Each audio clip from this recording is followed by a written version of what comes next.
Terraria 1.4.4, la mise à jour Travail d'amour est enfin là, avec une multitude de changements et d'ajouts passionnants pour améliorer l'expérience du joueur.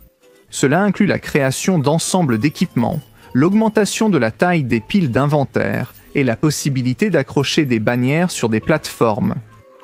En plus de cela, la mise à jour a également complètement retravaillé une poignée des armes les plus emblématiques du jeu, ce qui est énorme, car tout l'écosystème de Terraria pourrait bien avoir changé, quelque chose autrefois oublié pourrait devenir la nouvelle méta.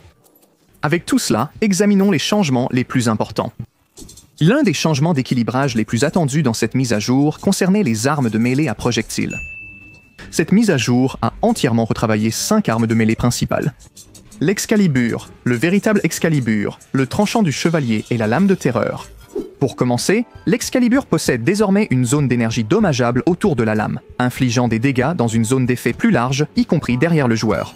L'arme a également vu ses dégâts augmenter de 66 à 72. L'Excalibur a subi des changements similaires, avec une vaste zone d'énergie dommageable autour de la lame, infligeant des dégâts dans une zone d'effet bien plus étendue. Cela a remplacé le projectile habituel, en forme de rayon, mais peut infliger beaucoup plus de dégâts par seconde grâce au nombre d'ennemis qu'il peut toucher en même temps. Elle a aussi reçu une hausse notable des dégâts, de 70 à 72. L'épée du chevalier a été retravaillée, avec une zone d'énergie dommageable autour de la lame, infligeant des dégâts dans une zone plus large. De plus, le rayon de frappe effectue une seconde rotation dans la direction de la visée du joueur, augmentant considérablement la portée de l'arme.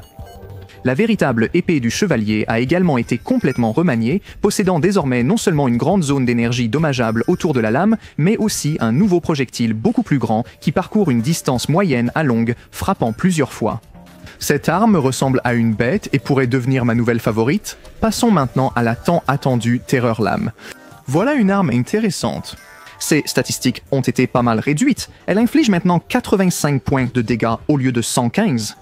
Cependant, elle est maintenant beaucoup plus grande et lance une énorme vague d'énergie verte à chaque coup. J'adore vraiment le rendu visuel, et je publierai bientôt une comparaison plus approfondie de cette arme. Après avoir examiné les épées principales, passons en revue quelques modifications mineures apportées à d'autres armes uniques. Il semblerait que tout l'arbre de fabrication du tranchant du chevalier ait été ajusté.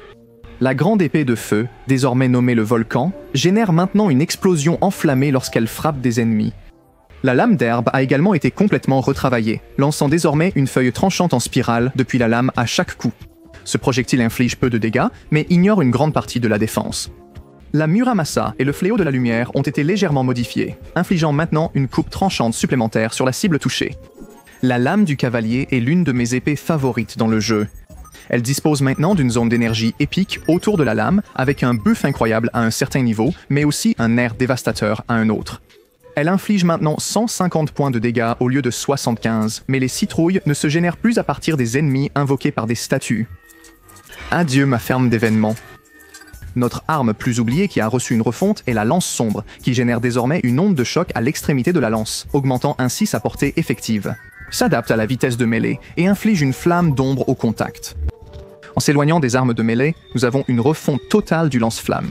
Les lance-flammes ont maintenant cet effet visuel impressionnant et infligeant beaucoup plus de dégâts par seconde, car ils ignorent 15 points de défense, transpercent davantage et infligent le malus feu infernal.